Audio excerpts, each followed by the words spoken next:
সুন্দরী মায়ের ওখানে যাচ্ছি। এখন ঝড় বৃষ্টি হচ্ছে, তাও আমরা যাচ্ছি আমাদের মনের জোরটা। আর এই প্রথম আমরা মেয়েরা গ্যাং একসাথে, মানে মেয়েদের গ্যাং একসাথে বেরিয়েছি।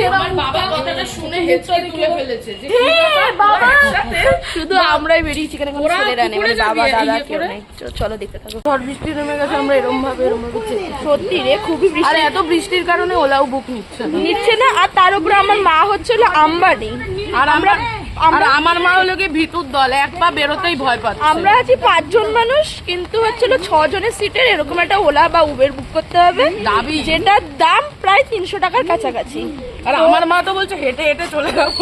হ্যাঁ, তো এদের এখন এক একজনের এক এক রকম কথাবার্তা, তো কোনটা কি করবো সেটা এখনো বুঝে উঠতে পারছি না।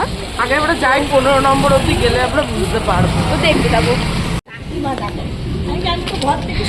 না, আমরা যেই রাস্তা আমি বলেছিলাম সেই রাস্তা দিয়েই যাওয়া হচ্ছে, কিন্তু আমার কথা কেউ না শুনে এখন অটো করে আমরা যাচ্ছি সেম রাস্তা যেটা আমি চিনি সেই ক্রেডিট নিচ্ছে। তখন আমার কথা কেউ শোনেনি, এখন বুঝতে পারছি, বলছে ও এই রাস্তাতেই আসি, ভালো হয়েছে, আর কিছু বলার নেই।